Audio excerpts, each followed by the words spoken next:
Kamusta kayo? Ang tagal rin simula nung nakita nyo ako, no? Siguro iba sa inyo, hindi na ako nakikilala. And yung iba naman sa inyo, nakikilala pa ako. Para sa mga hindi na nakakilala sa akin, ako nga pala si Teacher Spencer. Ngayon, ako naman ang maglilid sa inyo in prayer. So bago tayo mag-start ng ating bagong attribute ng ating Panginoon, hayaan nyo muna na ilid ko kayo in prayer. So bago ang lahat, let's pray. Our Heavenly Father, thank you for this day na binigay niyo po sa amin. Maraming salamat po sa patuloy na pag-iingat niyo po sa bawat isa, sa mga bata, and even sa mga parents po namin sa buong week na to.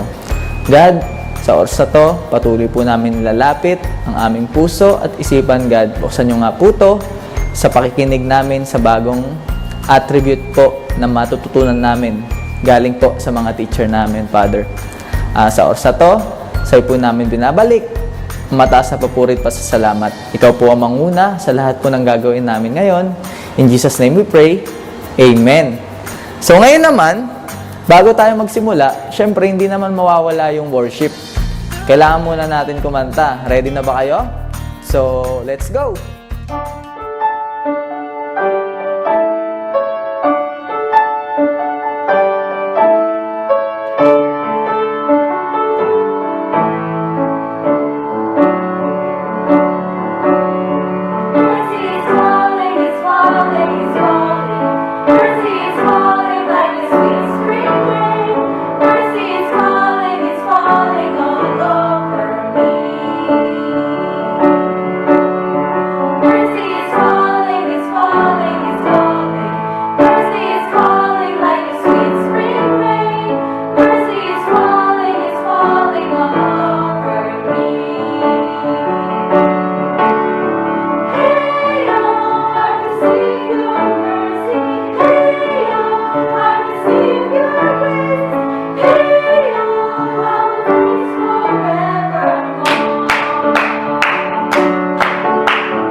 merciful and compassionate,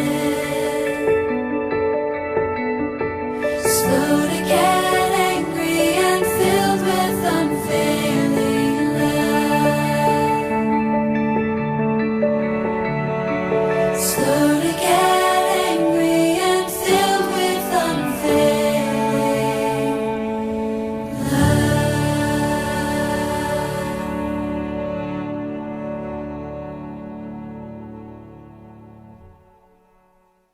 Hi kids!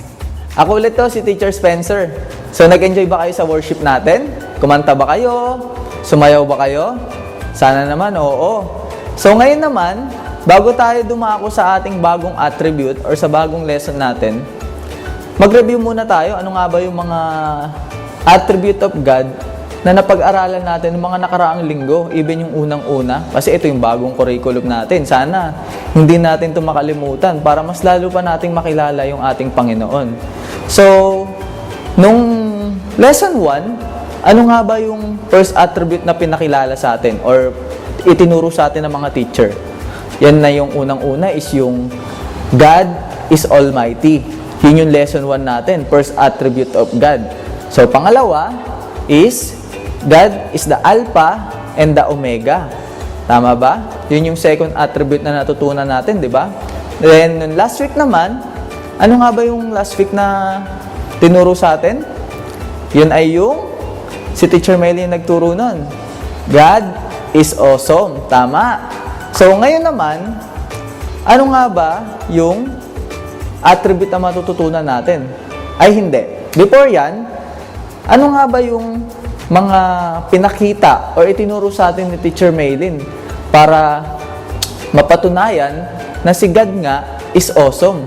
Diba sa pamamagitan ng pagpapadala niya ng plagues sa Egyptians? Yung plagues, ang Tagalog ay salot. Tama ba? Yun yung mga 10 na salot na binigay ni Lord. Kasi nga, makukulit yung mga tiga-Ehipto eh. Ayaw nila sumamba sa ating Panginoon. Kay God, ayaw nila. Kaya, pinadalan sila ni God ng mga salot sa kanilang bayan.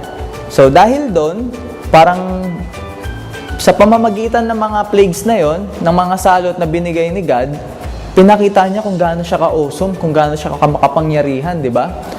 So, yung tinuro sa atin ni Teacher Maylin. So, ngayon naman, dadako tayo sa panibagong attribute. For sure, nakita nyo na yung bagong attribute natin kasi nakalagay naman yun sa title, di ba? So, ngayon naman, makinig tayo sa ituturo ni Teacher Nida. Pero before yon, meron akong ipapapanood sa inyo na video kung saan pinapakita dito kung gaano ka-compassionate ang Panginoon. So, let's watch this video. Ang bayani sa Bible, Jonah. Ito si Jonah. Si Jonah ay isang propeta. Ibig sabihin, ang trabaho ni Jonah ay sabihin ang pinapasabi ng Panginoon para sa mga tao. Isang araw, pinapunta ng Panginoon si Jonah sa Ninive kasi ang mga tao sa Ninive ay labis na gumagawa ng mga kasalanan. Ngunit si Jonah ay tumakbo sa utos ng Panginoon at sumakay sa isang barko biyaheng pataliwas sa lugar na sinabi ng Panginoon. Nagbabaka sakali na makatakas siya sa utos ng Panginoon. Naglayag siya patungong Tarshish habang siya ay nasa gitna ng dagat. Ang Panginoon ay nagpadala ng isang malakas na hangin na halos iskasira ng sinasakyan niyang barko. Sa takot nila, ginawa na nila ang lahat ng pwede nilang gawin, mailigtas lang ang sinasakyan nilang barko. Habang si Jonah ay mahimbing na natutulog sa ibaba ng barko, bumaba ang kapitan ng barko at sinabi kay Jonah, "Paano ka nakakatulog sa gantong sitwasyon? Gumising ka at magdasal ka sa Panginoon mo na tulungan tayo." Ngunit nalaman ng mga tao sa barko na ang dahilan ng mga nangyari ay si Jonah. Tinanong siya, "Sino ka? Bakit ito nangyayari sa atin?" Sinabi ni Jonah kung sino siya. At sinabi niya sa mga kasama niya na itapon siya sa dagat para huminto ang malakas na hangin at ulan. Pero hindi sila nakinig at sinubukan pa rin tumakas pero walang nangyari. Kaya nanghingi sila ng tawad sa Panginoon at tinapon si Jonah sa dagat. Tuluyang huminto yung bagyo at namangha silang sa kapangyarihan ng Panginoon at pinuri nila ito. Ngayon, nagpadala ang Panginoon ng malaking isda para kainin si Jonah. At si Jonah ay nasa loob ng malaking isda ng 3 araw at 3 gabi. Habang lumalangoy ang isda, sa loob ng tiyan naman ng isda, nagdasal si Jonah at inutusan ng Panginoon na iluwa si Jonah. Sinabi ulit ng Panginoon na pumunta siya sa Ninive para sabihin ang pinapasabi ng Panginoon. At sumunod si Jonah sa Panginoon na sabihin ang pinapasabi ng Panginoon sa bayan ng Ninive. Ang mga tao sa Ninive ay sumunod sa sinabi ni Jonah at tinigil ang mga kasalanan na pinaggagawa nila. Dahil doon sila ay naligtas.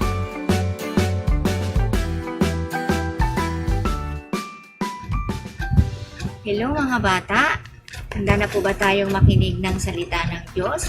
Meron na naman po tayong matututunan na turo ng ating Panginoon. Sige po, bago tayo mag-umpisa at makinig ng salita ng Diyos, tayo po muna ay manalangin.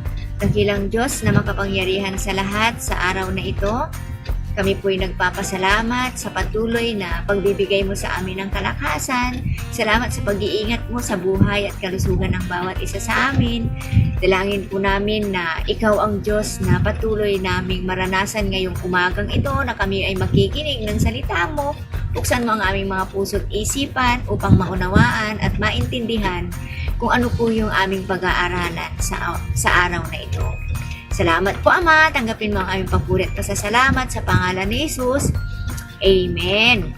Hello mga anak, sige po mag-aral po tayo ng salita ng Diyos. Ang pag-aaralan po natin ngayon ay tungkol sa buhay ni Jonas.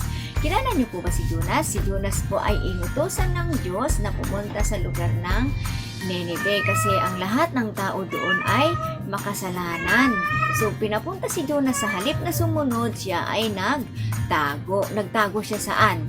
Sa barko. Nung nasa barko na sila at nasa laot na sila, biglang nagpadala ang Diyos ng malakas na hangin at malakas na ulan. So halos matabunan na yung barkong sinasakyan nila. So nataranta yung kanyang mga kasama. Ang ginawa nila, yung mga karga-karga nila itinapon sa dagat. At nilapitan si Jonas, bakit daw?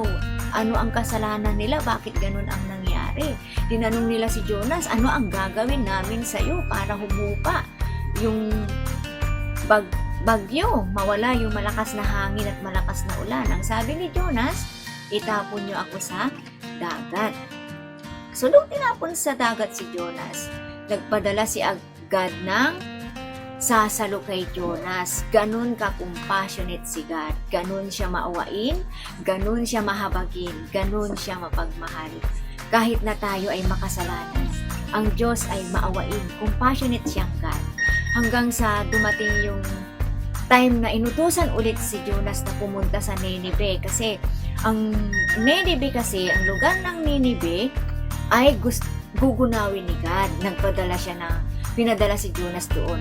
Nung sinabi ni Jonas, nung nasa Ninive na si Jonas, sabi niya, ang lugar na ito ay gugunawin na ng Diyos. So, nung narinig lahat ng mga tao na nasa Ninive, silang lahat ay nag-ayuno, nagdasal, nanalangin sa Diyos, nagmakaawa sa Diyos na hindi ituloy yung kanyang balak.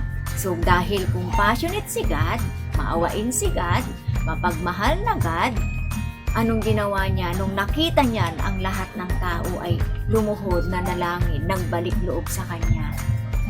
Tinuloy ba niya yung balak? Hindi niya itinuloy kasi ang nais ng Diyos ay lumapit ka sa Kanya. Talikuran mo ang iyong mga masasamang gawa.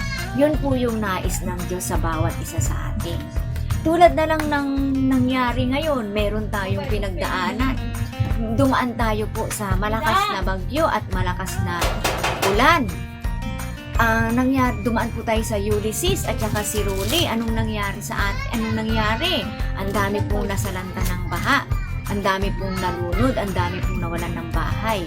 Kasi nga po, kung ang lahat ng tao ay katulad doon sa Ninive na lahat ay manalangin, humingi ng tulong, ahabag kay God, hindi sana mangyayari yun. Diba? Dapat ganun ka-compassionate si God. Dapat kapag po tayo inuutosan, wag po tayong magtago. Wag mo natin gayahin si Jonas na nagtago. Sumunod tayo kung ano yung sinasabi ng Panginoon. Kasi lahat naman ng sinasabi ng Panginoon para sa ikakabuti natin. Katulad ng si God, mapagmahali, compassionate siyang God. Maawain siyang God. Kasi kung hindi siya naawa sa atin, o hindi siya naawa kay Jonas, hindi siya magpapadala ng dambuhalang isda para sauliin si Jonas. At kung hindi compassionate si God, kung hindi siya maawain, kung hindi siya mahabagin, mapagmahal na Diyos, hindi na siya magbibigay ng babala doon sa Ninive. Agad niyang gagawin yung gusto niyang gawin. Kaya lang, dahil sa awa at habag niya sa atin, compassionate nga si God, mapagmahal nga na Diyos, binibigyan niya muna tayo ng babala. Kaya nga po, ang Diyos ay nagpapadala ng iba't ibang tagapagturo ng kanyang salita para malaman natin yung kalooban niya. Para malaman natin na yung mga ginagawa pala natin ay hindi na po maganda. So yun po yung nais ng Diyos na kilalanin natin siya bilang personal na tagapagligtas ng ating buhay. Sa lahat ng nangyayari sa atin ngayon, tanging ang Diyos lang ang ating kailangan, wala nang iba. Dahil ang Diyos lang ang makakatulong sa atin. Ang Diyos lang ang maawain at mahabagin sa ating mga buhay. Ganun ka compassionate si God sa ating mga pamumuhay. Ayaw niya tayo na magkasala. Ayaw ni God na mapahamak tayo.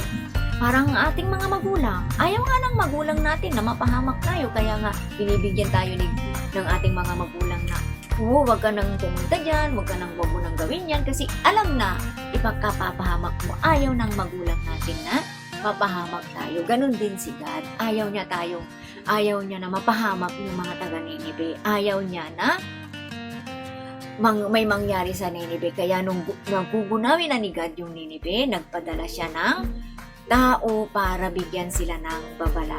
Si Jonas po ang ginamit ng Diyos para bigyan ng babala ang mga taga Ninive. So ang nakakatuwa, ang lahat ng nakarinig sa sinabi ni Jonas ay lumuhod, nanalangin, humingi ng habag at awa sa Diyos. So anong nakita natin? Itinuloy ba niyang Diyos yung kanyang plano at binalak na gawin sa Ninive? Hindi. Bakit? Kasi nakita niya na ang lahat ng tao ay lumuhod, nagmakaawa, nanalangin. Dapat ganun din po tayo. Lagi po tayo manalangin sa Diyos kasi ang Diyos ay tumidinig sa ating mga panalangin. Ang Diyos ay maawain, mahabagin, compassionate siya God. Ganun si God sa ating buhay. So sana po mga anak, meron po tayong natutunan sa kwento ni Jonas. Hanggang sa muli nating pag-aaral.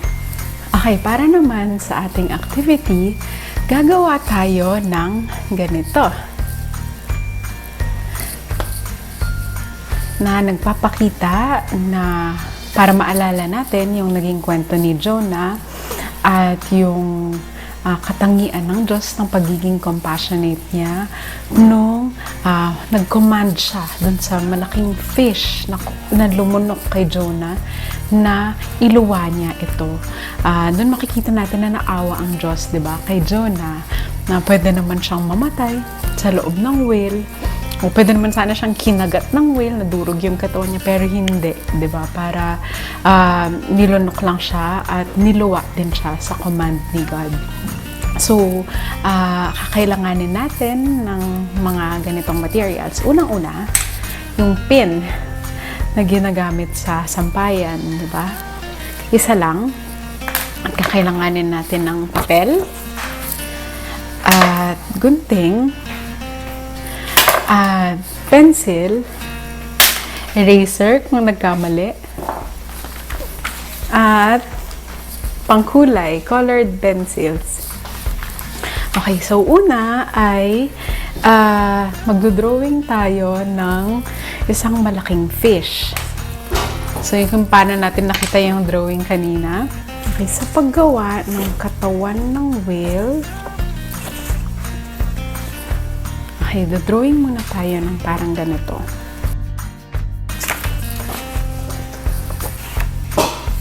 Parang ito yung magiging katawan niya at yung buntot. Dalawang buntot. Yung tubig na lumalabas sa at gagawa tayo ng isang malaking ganito.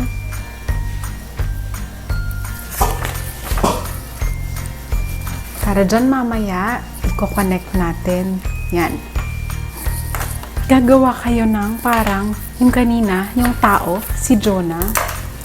So, yung kanina sa drawing, gawa lang kayo ng si Jonah. Okay? Nag-drawing na rin ako kanina. Gugupitin siya. Ay, kulayan muna natin.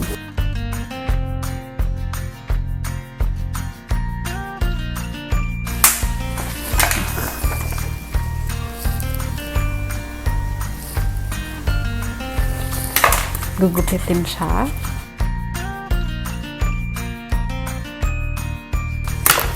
Tapos, ngayong meron na yung tatlong parte, ididikit natin siya dito. Okay, gamit ang masking tape. Kalimutan ko palang sabihin yan kanina. Kaya ang gagawin nyo, una, ididikit to. Pag ganyan,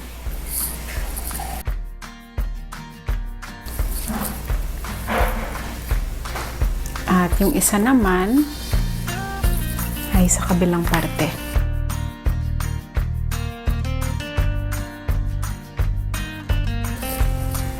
Dito, gamit yung tape.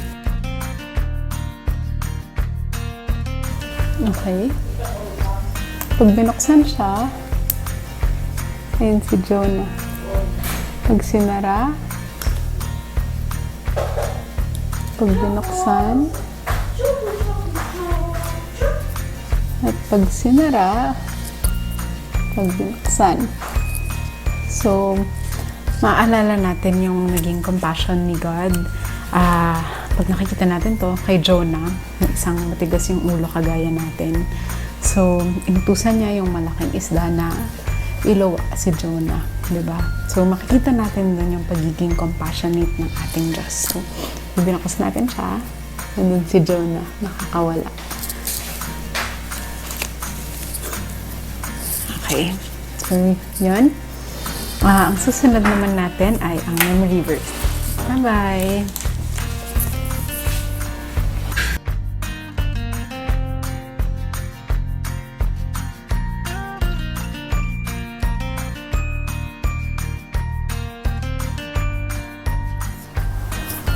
Okay, so thank you, Teacher Nida, sa ating lesson for today. So ngayon, mga bata, ay dadako naman tayo sa memory verse. At ang memory verse natin ngayon ay matatagpuan sa Book of Psalm o Mga Awit, chapter 86, verse 15. But you, Lord, are a compassionate and gracious God, slow to anger, abounding in love and faithfulness. Okay, so isa pa. But you, Lord, are a compassionate and gracious God, slow to anger, abounding in love and faithfulness. So, napag-aralan naman natin kanina, diba, yung ibig sabihin ng salitang compassionate o yung katangian ni God na pagiging compassionate o yun ay pagiging maawain, at pagiging concern niya sa ating mga tao. At dito, sinasabi kung ano pa yung ibang katangian ni God, no? Na compassionate, gracious, slow to anger, abounding in love and faithfulness. So, isa-isahin natin sila. Diba, natutunan natin kanina, ibig sabihin ng compassionate ay maawain. Ang ibig sabihin ng gracious ay mapagbiyaya, diba? Marami tayong natatanggap na blessings lagi kay God. At yun yung ibig sabihin ng gracious. Maging yung pagiging ligtas natin sa kasalanan, 'di ba? Yung eternal life.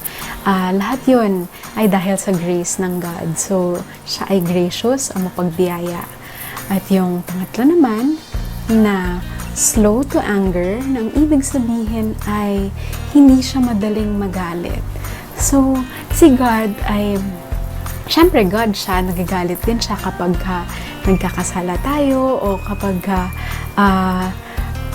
basta galit siya sa kasalanan. Pero dahil compassionate nga siya, dahil maawain talaga ang ating Diyos at katangian niya yun, slow to anger siya o hindi siya mabilis magalit.